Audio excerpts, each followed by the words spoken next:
Ohio State Buckeyes. Coach Ryan Day. uh, I guess we could talk about it. Like, is he actually on the hot seat this year? No, but there is urgency and there is expectation. And it's not that he's going to get fired. It's just he knows that they need to beat Michigan, right? And they need to Yeah. improve on in big games. I think you need to win a playoff game or two. Listen, they talked about it being a national championship or bust. That is so hard in this 12-team playoff era with Georgia. Oregon's pretty darn good. You got Texas, Alabama. Like you have a lot of talented teams. I think to say national championship or bust is unfair, but I do think it speaks to the expectation, the talent level on this team, and what the program wants to be. Because obviously, 3 straight years of not making it to the Big Ten championship, that has to change. If they beat Michigan, they win the Big Ten, and then do some damage in the playoffs. To me, that's a successful season for Ryan Day. It's Especially with like the caliber of roster that this is, like it oh is it is unbelievable. Ryan well, Day's and 56-8, by the way. 39-3 against Big Ten competition. Like he's not a bad those three coach. losses though, that'll get you. Those three Yeah, losses, those and that'll get you. those are big losses in the eyes of that program. And obviously they grade themselves on a different scale than the rest of college football does or the rest of the Big Ten. And you know what? That's okay because they do have elite recruiting in the Big Ten. They do have, believe it or not, pretty good geography being there in Ohio. Oh yeah, Um, eh, and they got the buy-in and ratings, fan they got the expectation, buy-in, they got the program fans, tradition. the history. I mean, Ohio State has everything. All right, but let's talk about what they have this year. Okay, in the quarterback room. Look, I know Kansas State fans want to believe, and Kansas State fans want to believe that Avery Johnson was the reason why Will Howard left. And you know what? He might be part of the reason, you know, but that does not mean that Will Howard isn't a dang good quarterback. All right, Will Howard is a good football player. Okay, he lost his offensive coordinator in Colin Klein. He went over to Texas A&M. Will Howard, I mean, speculation alert, but like it was not a great quarterback market this year. Like a guy like Will Howard was going to be driving big buck in the Yeah. market. You know, he was being recruited by Lincoln Riley to come to USC. He was being talked about, following Colin Klein to Texas A&M. He was being talked about at Miami. He was being talked about at Ohio State. Like those are all conference championship contenders in their respective conferences. Just he's a good football player. All right. He's mobile with his legs. He's got the size. He's got the experience. I think he's really good. And I think he is an immediate upgrade over Kyle McCord. And I don't think everyone who watches this video is going to agree with that. Listen, I think that split with McCord going to Syracuse and Howard and Sayin and whoever else coming to Ohio State, I do think it's mutually beneficial for both parties. I think Cal McCord and Syracuse, I think Syracuse gets a good quarterback in McCord for their program. I think to win a national title, you need an upgrade at the position, which they saw obviously. And they went out and got Julian Sayin and Will Howard. I don't know how much Sayin's going to give you in year one. The early signs are awesome and tremendous, but obviously still a true freshman. To ask someone to do that, Trevor Lawrence did that, okay, with an unbelievable roster, right? And that team was so good. And this team's really good for Ohio State too, but Trevor Lawrence, yeah, special kind of talent. I don't see saying quite doing that, although he is, pretty impressive that he is, kind of ready there. You mentioned Will Howard. I'm actually watching highlights of him right now just because I'm kind of excited about him. I think I'm excited too. he fits well in this offense, right? He's a big dude, 6'4". I think he's close to 6'5", 250 maybe. He's listed less than that, but he's a big dude. Solid, but not elite. He's not going to go in the first round, so it's not like he's going to be some world beater or turn into Joe Burrow, whatever, when he transferred to LSU. Who was But the last quarterback to win a national championship for Ohio State? Cardell Jones, JT Oh, Barrett. oh yeah. Well, were either of those guys day one, day two guys? No, they were not. They had an elite roster around them, right? I would argue that Jones could have gone in day two if he went out that one year, but then everyone realized, oh wait, Yeah. no, it's just a huge arm, and that talent was crazy on that Instead, team. he's like beating the piss out of terminally ill kids in the hospital in NCAA 13 or 14 or whatever it was. That's Incredible. crazy, crazy tweets, by the way, by Cardell Jones, legendary on Twitter. Listen, I don't want to buy into the hype again because I was a guy that was pushing Devin Brown to be the quarterback last year. We talked about it, last summer, and I was like, I hope it's Devin Brown. I hope it's Devin Brown because I think he gives this offense a different ceiling than Kyle McCord did. Turned out to be right. The problem was Devin Brown didn't push him enough, and he also got hurt, right? But it sounds like he's turning heads as well. If I was a betting man, I would say Will Howard is your week one starter, right? You don't bring him in here to sit the bench and you have an expectation of him to start. It sounds like he's not doing poorly in camp. So it's just about, how quickly can he adjust to the offense, which is a new-ish offense, right? With Chip Kelly coming in. Although there is, some kind of terminology familiarity with obviously Ryan Day and their connection back. Was it Delaware? Delaware? I think that's right. I don't And know. then Justin Fry as well has the O-line coach has familiarity with Chip Kelly as well. So at least you have some kind of continuity there, even though you're bringing in a new offense coordinator. But I think with the way that Chip Kelly wants to run the football, and I do think with I don't want to say a weakness, but in terms of not a strength of an offensive line, I think it helps to have a bigger dude, an experienced dude who is getting used to, obviously college football pressure, and also to help you in the run game as well with those elite running backs. So I don't know. Wouldn't be surprised to see someone else finish the season, but I do believe Will Howard can win a national I would be title. very He will surprised. start in one. I would be very surprised. I think Will Howard is that good of a football player. Th- However, let's talk about where the rest of these guys kind of fall into Wait, this offense. you talking about the at the quarterback position or Yeah, at other? the quarterback position. Yeah. So, well, first of all, I'm looking at week 7, week 8, right? That's at Oregon and then a bye week. Listen, that game I think has a lot of pressure on Ryan Day because that's your first real test. Okay, Iowa comes in and we like Iowa, right? But there's really a massive talent gap, especially at home for you. You should win that football game. If you go to Oregon and Eugene and you struggle out there, especially offensively, it wouldn't surprise me to see them make a transition in that bye week for sure. Listen, I'm not expecting it to happen. I would right today I would pick Ohio State to win that game. Obviously, in week 7, a lot of things can happen, right? Development, injuries, whatever it may be. But yeah, to me, Will Howard right away, and then we'll see what happens. So the rest of this quarterback room, we made a video about it a while back. Some of the best position groups in college football, and some of our criteria was like depth, well, top end talent, but also depth, right? And I don't know if some people were shocked to have us say that Ohio State's quarterback room was one of the best quarterback rooms in the country, but like they have an unreal number of quarterbacks in there. I mean, you're talking about like where does Julian Sain fit, right? The new 5-star quarterback. Like, is he just gonna like start pushing the bill at some point? Like, is he part of this conversation? Lincoln Keinholz, who, you know, guy that maybe didn't necessarily play great Gold. competition in South Dakota when he was growing up there, but Mhm. kind of got murdered in the bowl game there, but still a guy that knows the offense and I think down the road maybe could develop into something good. And then Aaron Nolan, another high 4-star, 5-star guy coming in this year. You got two basically 5-stars, and then Devin Brown, of course, like you said. Like this quarterback room is pretty loaded, and I'm not sure what the drop off is from Will Howard to the rest of these guys because to be honest, we haven't seen enough of these guys. I mean, like combined, the rest of those 4 guys have thrown 50 passes in their career. So I'm not sure if I know necessarily enough about them to know what kind of drop off it's going to be from Will Howard. I do think that this team can win a national championship with Will Howard at quarterback. Yeah, agreed. I do think talent-wise drop off, I don't think there is any.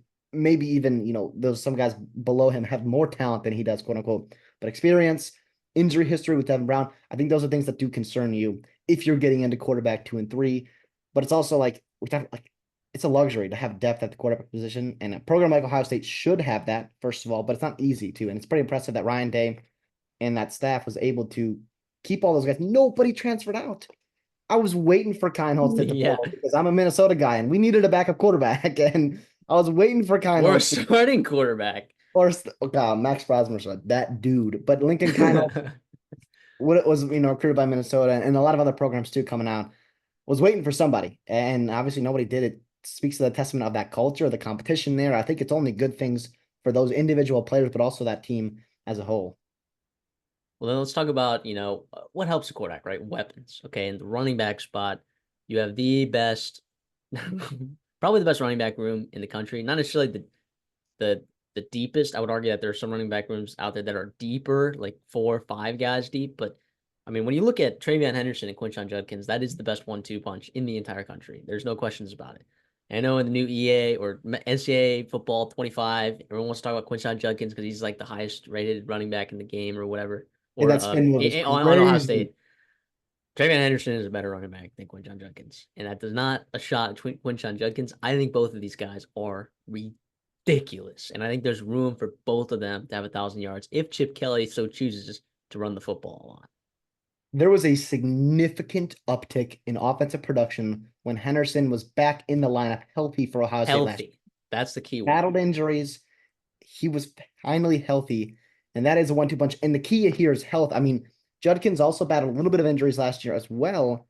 But if you have two guys that you really like, you can split carries, you can keep guys healthy. You look at Penn State and what they've done in a 50-50 split with, K-Town Allen and Nick Singleton. Now, similar thing here with Henderson Judkins, two guys with pro futures, right, but also want to be healthy and ready to go come December and January. And that's where that split in running back comes in. Behind him, though, you had some transfers going out. Dalen Hayden out to Colorado, Chip Trainum over to Kentucky. Both guys will probably start there, which is just crazy about the depth of this room. About the room last year, even. Yeah. So James Peoples, it's probably the guy, I will look to. He's a young kid, obviously, but he's got talent. Just 18 years old, but he's 5'10", 200 pounds. I love that. I love a short guy over 200 pounds coming out of high school. He's going to have to grow up quick because, first of all, Ohio State should grow up or should blow out some teams, especially early in that schedule, right? I'm looking at the first 4 games they do have, right? You're going to have opportunities to play some guys, empty that bench, and it's a great time for James People, Sam Williams-Dixon, guys like that to get off the bench, get experience because they might be called upon come to October, November, and then obviously in the playoffs. Yeah, and I don't really know what they have beyond Sam Williams-Dixon in terms of like ineffective running back. So, I mean, if you end up getting to your 4th guy, I think there'd be concerns there. But you're not often getting to your 4th guy. Although Minnesota, Illinois, I mean, we've seen it in the Big Ten too. I mean, you get beat up, but that's where a guy like Will Howard comes in, where he can take 10 carries a game too, and he's 250 pounds. Or he throwing Devin Brown at running back. I mean, wait, listen, yeah, you can't really move any of your wide receivers to running back. You could move G. Scott. No, you can't. But that I don't know. Well, so then let's talk about the wide receivers then, because you just brought it up a little bit. Emeka Egbuka is back. Okay, of course, the departure of Marvin Harrison Jr. is a big deal. All right, he's the best wide receiver prospect to come out of Ohio State in however many years, even though we've seen so many good ones. Emeka Egbuka is still very good, right? If he had gone out for the draft this year, probably would have been a day 1, day 2 guy. Probably day 2 guy if you ask me, but other people have different opinions about that. He's very good, all right? He's very, very good. We all know that. He's been productive when he's on the field, which he wasn't on the field every game last year, but he's been productive when he's on the field in the past. We trust that. Then after that, you kind of dip into your inexperience, but just insanely immense upside and talent. Jeremiah Smith. I mean, you can't talk about Ohio State's receiving room without talking about Jeremiah Smith, the 5-star true freshman who is already dominating in practices against, by the way, one of the better defenses in the entire country. Especially secondary. If not the best. He's unbelievable. Carnell Tate from Illinois, I mean, like, really good receiver. Was just a true freshman last year. Got in the game quite a bit. 28 targets last year. He's going to take a step forward. Brendan Ennis. We'll see if he ends up finding a lot of playing time there on the field. Is Jaden Ballard going to be playing on? Is Mylan Graham another true freshman? Is he going to have to find the field? I think you're going to have to find some guys amongst his inexperience, but you are going to lean heavily on Emeka Egbuka to kind of carry that veteran leadership in the locker room there. Yeah, I think Brian Hartline, he doesn't love to rotate a ton of guys. They kind of stick with their top, 4 guys, and then they just ride it out with that. So hopefully guys stay healthy.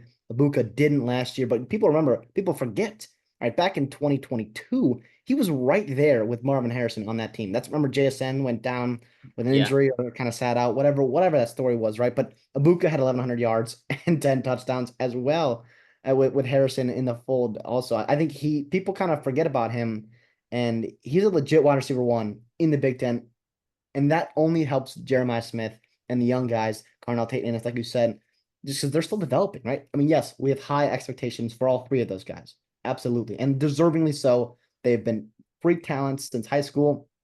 They've obviously been showing out in practice as well, but it's not going to be consistent week in and week out, play in and play out, third downs, right? You need a guy you can go to, especially replacing a guy like Marvin Harrison, who it was, right? And maybe part of this was your offensive scheme, but also your quarterback play, but it was also third down was Marvin Harrison. It was like it's going to Marvin Harrison or it's not going anywhere. Maybe Kate's still over here and there, but especially when Abuka went down, you kind of leaned really into him, and you're hoping that other guys, like you said, those young guys can come up and be the talents that they are.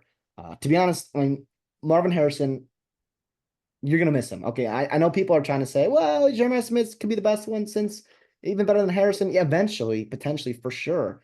But Marvin Harrison was the best wide receiver in college football for 2 years, and I think they're really gonna miss him. And it's just hard to replace a guy like that. And I think you can with the aggregate, but I still think there's gonna be a drop off in terms of consistency and just separating against elite cornerbacks. I mean, Georgia, right? He did it. Michigan, he did it against the best. Penn State, he was really, really good. But also, I think that tight end room, right? I mean, you're going to miss Kate Stover. I love Kate Stover. He was so, so important in that running game, in your locker room, and third down. Like, he made big catches when you needed him to. And obviously, he's going to be playing well in the NFL. I think he's over at Houston. I saw him reuniting with CJ Fourth Stroud, round. which is exciting. But behind him, you get Will Kaczmarek, right? Or Kaczmarek McNamara. coming in from the MAC in Ohio, in-state kid, or I guess in-state transfer, and then G. Scott. I mean, he's probably going to be the guy I would say that leads this group in receptions. We'll see what the snap count split is. But he was a high school wide receiver. He's a guy that's getting better and better each year in the program.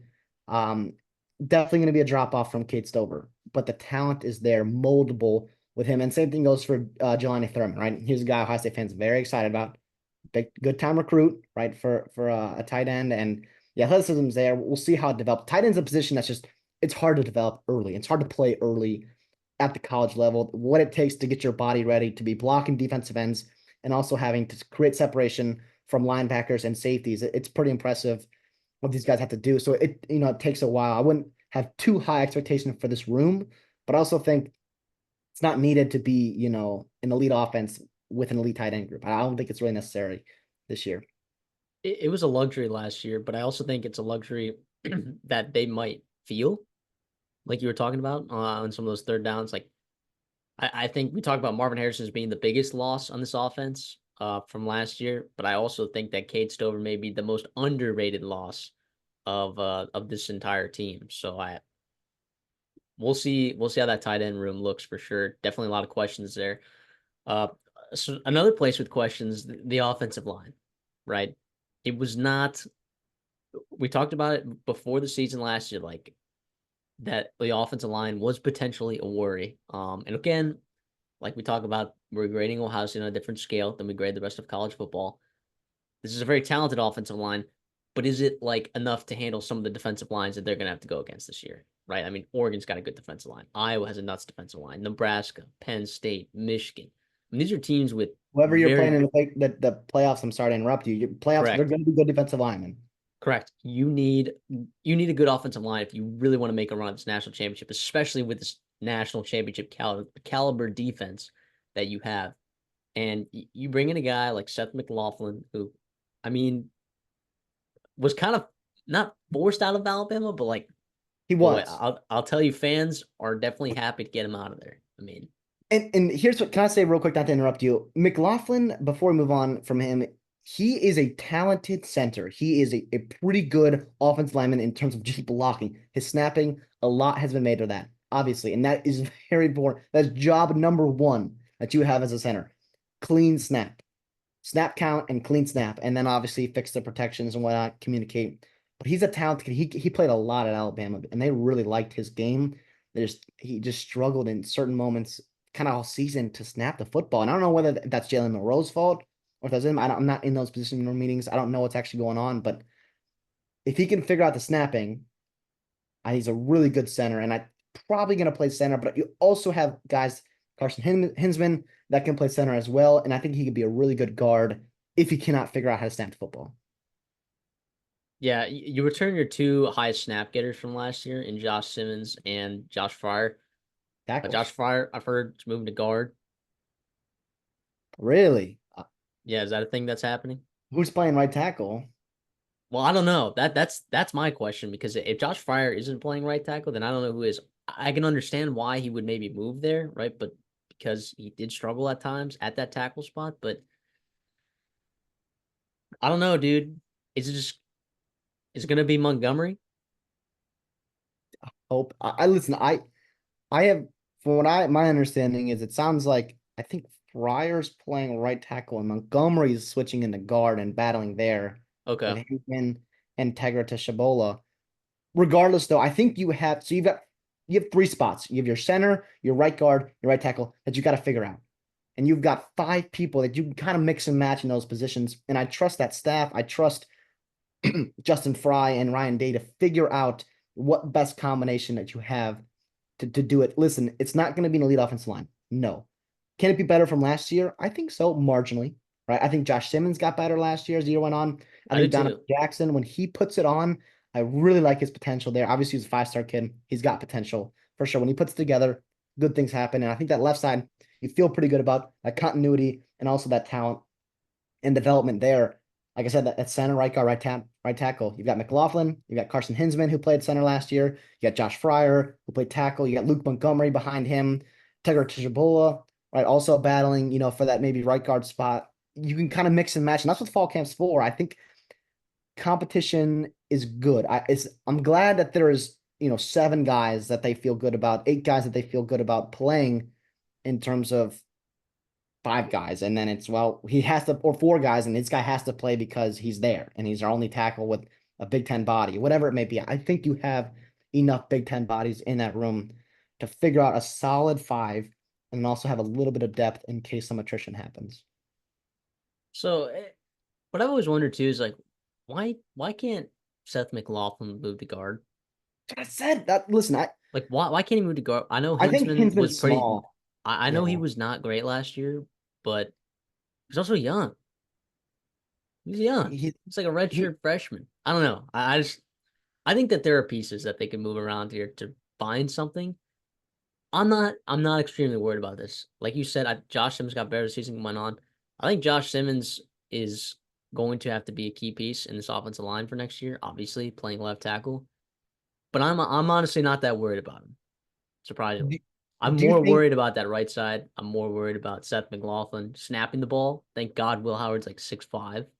But the That's thing is, but it was okay. it was I can't also it count was it low. now. It was It was low. low, so it was, which is again, Jalen. I mean, listen, a lot of things happen in that Rose Bowl game, and I'm absolutely not gonna put it all on Seth McLaughlin at all. But I am saying is if a couple plays had a good snap, I wonder what the outcome could have been, right? But that's just mental. That is all mental, right? And that's I think It good can kid be scenery. fixed, It for sure can be fixed. I mean, or listen, maybe as he just Bears got the fans, yips. as Bears fans, we know what bad snapping looks like. We've had that for years now. Yeah. It was tough, and you had talented players who were playing, really good at other positions, move inside the center and not play well. You move them back out to guard, and they're pretty darn good. So it's tough. Center's a hard position on that offensive line, and I trust between McLaughlin and Hinsman, you're gonna have a quality center, and you have depth there too, which is nice. And One, you're gonna have an experienced center, I think. I don't know. I don't know how. when Yeah, McLaughlin I, can be good. We'll see I how it think is, man. I don't know. I'm not honestly. We're talking a lot about concerns about the offensive line. I'm not as concerned about the offensive line as I was last year. it's first world problems because this team is Yeah, so it is. loaded that this is the team, this is the weakness on the team, right? This is the position, this maybe quarterback that can hold this team back from not winning a title. And that's why it's being so focused on this offseason. I mean, it's Ohio State, right? You have a different expectation than, God love Purdue, but Purdue, right? Different expectation there in terms of what they bring on the offensive line versus what Ohio State does, because you have to be able to block interior guys. Oregon's got two studs in the interior. Michigan's got two studs on the interior. Georgia's got a nice one on the interior. Alabama's got a couple. I mean, you're gonna see Walter Nolan. If you get matched up with Ole Miss, you're gonna face him. I mean, you need a good guy at center and right guard there. So we'll figure it out there. Listen, they also have. We'll talk about the schedule later. They got 5 weeks to figure it out. 5, 6 weeks to figure it out. Yeah, it is yeah. I'm done with the O line. Enough said there. Well, let's move over to the defensive line then. Jim Knowles, one of the better defensive coordinators, one of the most well-renowned defensive coordinators in college football, coming originally from Oklahoma State. He's been at Ohio State the last couple of years, OSU to OSU. Yeah, he's got to this is the most talented defense in the country, I think, from top to bottom. Is that crazy? Yeah, especially the depth and the versatility. I mean, and we'll get to that linebacker room too, but like that's probably the weakness, and that is a group that really excites me. Even though they lose two guys that were Yeah. all Big Ten, on that defensive line, you bring back a lot of talent. I mean, we really liked the defense tackle they lost, Michael Hall, last year. We thought he was really good, and he went in the second round, right? And it was gonna be a good NFL player, especially rushing the passer. But you still have got depth there on the edge. Jack Sawyer, JTT coming back. Holy cow! I mean, those guys are incredible. We love Jack Sawyer. We did a video on him earlier this year in this offseason. Names to know. He's obviously a former 5-star kid. Really grew into that body. Really grew into that potential last year in that role. To me, it would not surprise me to see him overtake a guy like JTT in terms of like, oh yeah, Sawyer's just the number one edge on that team. And I love JTT. Really, really freak athlete. Need to see consistency, but I think Sawyer has that power and that physicality that is just game wrecking, man. I mean, Miles Garrett, man. Dare I say Miles Garrett? No, that's crazy high expectation. But like that, No, they're different. I love Sawyer though. What do you I think got? he's really good. I don't think he's about no. Very different kind of bend from Miles Garrett. Different kind of bend. That guy Yeah, well, moves in ways that should not be possible.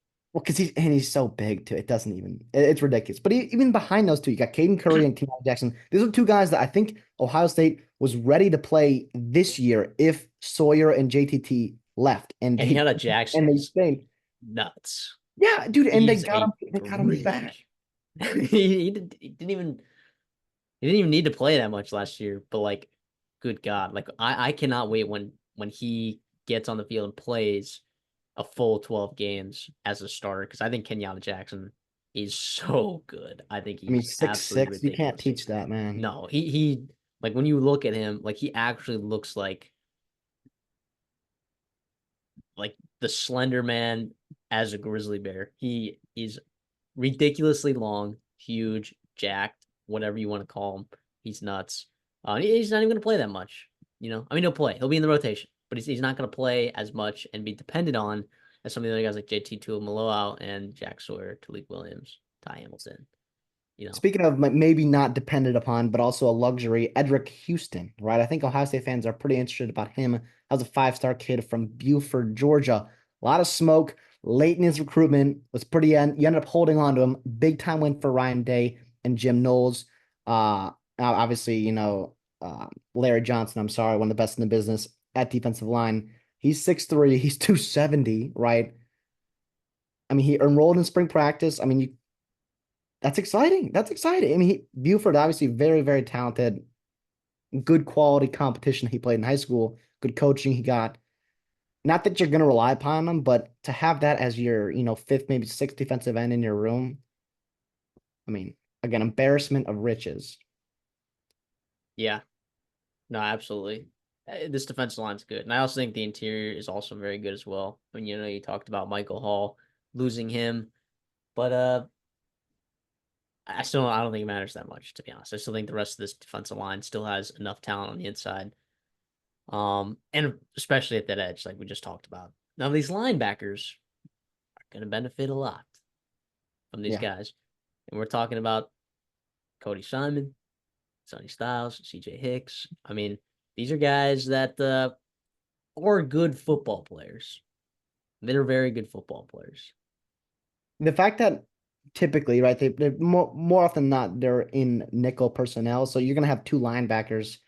And the fact that one of those guys is going to be on the bench is crazy. It's wild. It is wild just to take an athlete like that off the field. But again, we talked about Ohio State is just a different type of team this year defensively. Cody Simon's a guy now look to be that leader in that room, replacing Tommy Eichenberg and Steel Chambers. Those guys were pretty solid last year. They've been pretty solid for a while in the Big Ten. I do think this group gets much more athletic, I much more agree. higher One upside billion percent. in terms of, Oregon, Penn State, Michigan. These are type of guys that can make impact plays at the linebacker spot in those games on third down, fourth down, in terms of running to the sticks, making a tackle, closing that distance. I mean, Eichenberg and Steel Chambers, leaders, good players. They were in the right spots a lot of times. But But they're just Simon, good players. right? I mean, And they were just good players in a great classic defense. classic Big Ten linebackers, but Simon, Styles, Hicks, those are NFL players, right? That's what the NFL is looking for, is these athletic, long, physical linebackers. Simon really got better as the year went on last year. You saw him flash a good amount. Sonny Styles comes down from safety. He was a guy I was high on, but he fits a linebacker just so well in what you want in today's modern linebacker. And then CJ Hicks, we've talked about him finally turning heads in camp. It's finally putting together. The light Let's bulb went go. on. That's a is he wow, what he's high school from he's from Dayton. It's Alter. He's from Alter, He's right? from Alter, yeah. Yeah. Little Shout out my hometown kid. mom. Not a couple hours away from Columbus. Yeah, not bad at all. So it's holy cow. I love that. I love this group. And then even Gabe Powers, Arvell Reese, solid depth behind those two. I mean, behind those three, I guess, with those two. So again, the floor of this defense so high, and the ceiling is also crazy high. It's even higher. I mean, that's what ceilings are, right? What? Thank you. Thank So, you. It's higher than it was last year, which is crazy. Last year, I think a lot. Okay, Penn State had a statistical, unbelievable defense, but you cannot convince me that that was the best defense in the country last year after watching what Michigan did running the football on them. I mean, the best defense in the country does not get physically manhandled like that, right? For a whole half. This defense right here could be the best defense in the country, and I think the best defense we've seen maybe in the last 5-6 years, I of this mean, college playoffs. It yeah, wouldn't surprise me. one of them. It has potential to be one of the better ones. I mean, I'm looking at 2021 Georgia. That was a Yeah. pretty good defense, but it But has a chance. Bryce Young torched them in one game. I That's mean, true. we'll see what happens. It's college football too. People score points, right? That just happens. You give up points, especially with that helmet communication. It'll be interesting to see how that affects this defense. And then we'll get to the secondary in a second, because I think that's perfect segue because of how multiple they can be all over the defense. All over the defense. You got guys athletic, long, physical that can play multiple positions, disguise different things. If you have that headset, and we know Jim Knowles is very good at what he does. If you have that headset with, first of all, guys who are veteran, all these guys have played significant snaps. Maybe not CJ Hicks, but he's still really talented. He's not going to be the guy, wearing that headset unless injuries happen. But you can do so much with that call coming in late, with the communication going down to Cody Simon or whoever's wearing that helmet for this defense. It's really exciting. Well, you get your top two corners back. You keep Lathan Ransom there in the back end. You add Caleb Downs, Jordan Hancock. I mean, yeah, this is a pretty good secondary if you ask me. Listen, Josh Proctor was pretty darn good for you last year in the limited role he played, right? And he was a guy, oh, we got to replace him. And all of a sudden, oh, wait, Nick Saban's retired? Wait a minute. Oh, he's going to Caleb. Oh, yeah, he's going to go back Georgia. home to Georgia. He's going to Georgia, back home. He's got a following relationship with Kirby Smart. Yep. T-Rob. How they fumbled that, by the way? Oh, yeah. They fumbled that. Him and Malachi Starks would be crazy, but him and Lathan Ransom can be really good. I think they complement each other super well. I mean, obviously, Downs can do anything. He can play alongside anybody. The Minkah Fitzpatrick comps that you heard coming out of spring, coming out of fall last year from Alabama, they were absolutely validated. And that is crazy that someone with that high expectations at that level of football in that complicated defense lived up to it. Holy freak. I cannot wait to see what he does. And it sounds like he's also lining up in camp at Ohio State. He's not going to play running back, okay? He's not going to play running back. He's going to get that out of the way. I mean, if you, in a pinch, right, if Henderson, Judkins, and Peoples goes down, sure, maybe they'll entertain that thought, but he's too good to take defensively. But that'd be crazy. I love, and Jordan Hancock, too, we didn't talk about him. Solid, very solid nickel as well. And what you can do, again, versatility. You've got a couple corners, 4 corners in that room. I think you really like, as well as Sonny Styles, who has experience playing in space at the secondary level. Denzel Burke is a superstar. I won't hear it any other way. He is an absolute superstar. Davidson Igbinosun, probably going to be a first-round pick. Very solid, especially towards the end of last season. Love his physicality in the run game. Calvin Simpson Hunt. redshirt freshman. He's a guy that's had a great camp so far. And then, oh yeah, Jermaine Matthews is just cherry on top on that depth room. I mean, it's it is crazy. It is crazy. Yeah, Caleb Downs obviously adds to the eliteness of this defense, but so the secondary, the safety position specifically, was the only position that they brought in transfers on this defense. Okay. And, I think that they really brought in like Keenan Nelson, right? I think they brought in, for depth reasons. I think Caleb Downs is honestly more of a luxury, and he just happens to be a superstar that you got, right? I would have been comfortable. Malik Hartford played almost 200 snaps last year. I know he's young, but like, I don't know. I think you could have gotten some good, solid snaps from some of these other guys, not named Caleb Downs in that secondary, especially considering that your front seven is absolutely ridiculous. And, Jim Knowles is no stranger to coaching up guys and getting the best out of his players. So I would have thought that they would have been okay without Caleb Downs, but getting Caleb Downs is absolutely ridiculous and just adds, once again, like I said, to the eliteness of this defense. Yeah, absolutely. To me, the ball is in Tim Walton's court and Jim Knowles for that matter too, in terms of rotating guys in that secondary, in that third level to get your best matchups, to keep guys fresh, to stay healthy, right, to get in positions that you feel really good about, especially against these elite teams. I'm really excited to see how they can do it. It's going to be a shuffling, I have a feeling, a very shuffling defense because of all the depth you have. And I think that was part of it too, where yes, Sawyer, JTT, right? Burke, Ransom. These are guys, they all wanted to come back and win a title for sure. But I think a lot of it too is they're coming back to solidify their NFL draft stock. But I also think not that load management's gonna happen, but there is the benefit of that where you have possibility to keep guys fresh, right? Rotate guys, not only keep guys fresh throughout the game, but also throughout the longevity of a season, especially if you're getting into multiple playoff games in that postseason, which is the goal. Obviously, we talked about that at the beginning of the episode. I love it. What they have done to construct this roster, Ryan Day, the boosters, they deserve a ton of credit. And sometimes, by the way, sometimes you need to be kicked and to be woken up because listen, I'll go to baseball, college baseball, right? We talked about Texas A&M and Texas, Jim Schlossnagle. You know more about this than I do. And if you're not a Big Ten or not a baseball fan, college baseball, whatever, but he went over to his rival, right, after being a national title game. And it woke up a lot of fans. It woke up a lot of boosters and athletic department. And I think you saw a lot of positive things come from it. Same thing that happened to Ohio State. They're losing to Michigan. Lose to Michigan, and all of a sudden, here's the Ohio State, NIL collective, donate to this. We need this. We need this. And you seeing it happen. You're seeing it translate into good things. And it's not just about beating Michigan. It's about winning a title. And I think, yes, it sucked watching, Big Blue Nation win a national title. Not Big Blue Nation. Wow, that's Kentucky.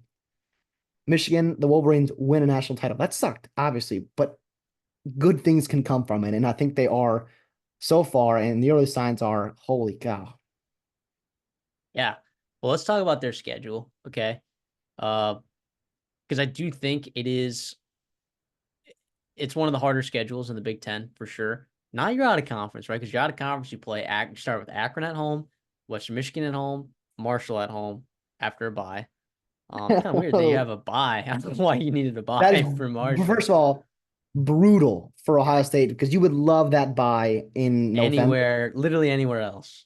Maybe after Penn State or before Penn State, but Because before you go to the playoffs, you have to play 6 straight games, and then your conference championship game. So 7 straight weeks, assuming you make the conference championship game, that you have to play football. That's pretty wild. yeah, but again, that's why you have depth. That's why you have a lot of depth on this team. And listen, you can run through the schedule, the rest of it with the Big Ten. That out of conference, Akron, Western Michigan, Marshall, those are bad power group of five teams. Those aren't even like it's not even your Fresno, it's not even your the playoff contender of the group of five. None of those teams. No, these are bad football teams. Yeah, those Bottom lines are bottom huge. 30 teams for sure Yeah. in college football. We'll see Marshall with Mitch Griffiths, but and then after Marshall, week 4, right? You go to Michigan State, which I would assume you absolutely wallop them, and you get Iowa at home, which I think that's key that you get them at home. I don't think you're gonna have a problem with them. Oregon on the road, like you talked about earlier, that's your first test, week 7. Your first test where hey, this is another national championship caliber team, playoff caliber team. What are we gonna do? Right. Then you have a bye before you play Nebraska. And then what's tough is that you play Nebraska and Penn State back to back, and those are some physical teams you have to play. Nebraska at home week 9, Penn State on the road week 10. And then you kind of play, the three teams, Purdue at home, Northwestern on the road, / neutral site, / makeshift stadium, / whatever. Indiana at home week 13, and then Michigan at home week 14. This is a tough schedule, and their over win totals at 10.5. And it is And juiced to the over. mine is 150, which is kind of crazy. For instance, Oregon, we'll talk about them next. They're 10.5, but they're only minus 110. That's even odds, basically even odds to go over or under. It's Vegas thinks it's going to be 11 to 12, and I do too. Give me the over, even Give at one me minus the over 150. two. Absolutely. Just go two. Just go 2-1 against Oregon, Michigan, Penn State. I feel really good about that. I mean, this team, it's so good. Where are the weaknesses? Defensive line, offensive line, potentially. But even then, you've got depth everywhere. We talked about it. Even attrition, worst case scenario, you're down to your third quarterback. Oh, wait, it's a 5-star. It'll be all right. They feel really good about him. Even if your offensive line isn't the worst, you still have weapons. You still have a great defense to win you football games when your offense doesn't show up, right? If you're a season ticket holder, I think you might be a little bit upset, right? You're looking at no quality out of conference games, right? You've got Oregon and Penn State on the road, right? You're welcome in Iowa and Nebraska. That should be fun, obviously, but it's the Big Ten West, right? And I know they look down upon them, even though they shouldn't, because we love the Big Ten West. But I do think for what it was.